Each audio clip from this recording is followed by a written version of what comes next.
Harry Potter and the Order of the Phoenix. By J.K. Rowling. Audiobook summary. Harry Potter is spending another tedious summer with his dreadful Aunt Petunia and Uncle Vernon when a group of evil spirits called Dementors stage an unexpected attack on Harry and his cousin Dudley. After using magic to defend himself, Harry is visited by a group of wizards and whisked off to number 12, Grimmauld Place, London. Number 12 is the home of Harry's godfather, Sirius Black, and the headquarters of the Order of the Phoenix. The Order is a group of wizards, led by Hogwarts headmaster Albus Dumbledore, dedicated to fighting evil Lord Voldemort and his followers. The Order is forced to operate in secrecy, outside of the jurisdiction of the Ministry of Magic, which is headed by the dense and corrupt Cornelius Fudge. Fudge refuses to believe that Lord Voldemort has returned. Harry used magic to fight off the Dementors, and since underage wizards are not permitted to use their wands outside of school, he must face a disciplinary hearing at the Ministry. With Dumbledore's help, Harry is cleared and permitted to return to Hogwarts School of Witchcraft and Wizardry. Reunited with his best friends, Ron and Hermione, Harry returns to Hogwarts and learns that Dolores Umbridge, an employee of Fudge, will be his new defense against the dark arts teacher. The Sorting Hat, which traditionally sorts all new students into one of 4 houses, cautions the students against becoming too internally divided. Meanwhile, the wizard newspaper, the Daily Prophet, continues printing untrue and unfair stories about Harry. Many of his classmates are whispering about him behind his back, but Harry ignores them and tries to concentrate on his studies, since all 5th-year students at Hogwarts are required to take OWLS, or Ordinary Wizarding Level examinations. Umbridge refuses to teach her students how to perform defense spells, and before long, Fudge appoints her High Inquisitor of Hogwarts, giving her the authority to inspect all faculty members and evaluate their skills. In desperation, Harry, Hermione, and Ron form their own defense against the Dark Arts Group, also known as the DA, or Dumbledore's Army. 25 other students sign up, and they meet as often as possible to learn and practice defense spells. Harry wishes desperately to contact his godfather Sirius to discuss the situation, but Umbridge is inspecting all Owl Mail and patrolling the fires that students can use to make contact with wizards residing outside of Hogwarts. Umbridge openly dislikes Harry, whom she considers a liar, and eventually bans him from the Gryffindor Quidditch team. Ron's twin brothers, Fred and George, storm out of Hogwarts in protest, moving to London where they plan to open a joke shop using the money Harry won last year in the Triwizard Tournament. Harry continues to have upsetting dreams about walking down a corridor at the Department of Mysteries, deep inside the Ministry of Magic.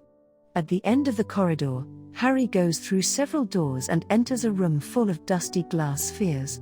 Harry always wakes up before he finds out what the dream means or what the spheres signify. One night, Harry has a vision where he inhabits the body of a large snake and attacks Ron's father. Harry wakes up horrified, and Professor McGonagall takes him to Dumbledore immediately. Dumbledore uses the portraits on the walls of his office to raise an alert, and Mr. Weasley is promptly rescued by 2 members of the Order. Dumbledore then demands that Harry take occlumency lessons with Professor Snape, which should help Harry protect his mind against further invasions by Lord Voldemort. Harry is unsuccessful at occlumency because he has such difficulty clearing his mind of all thoughts, making it difficult for him to focus on closing his mind off to all outside influence. Meanwhile, his scar, from the attack in which Voldemort killed Harry's parents, burns horribly every time Voldemort experiences a powerful emotion.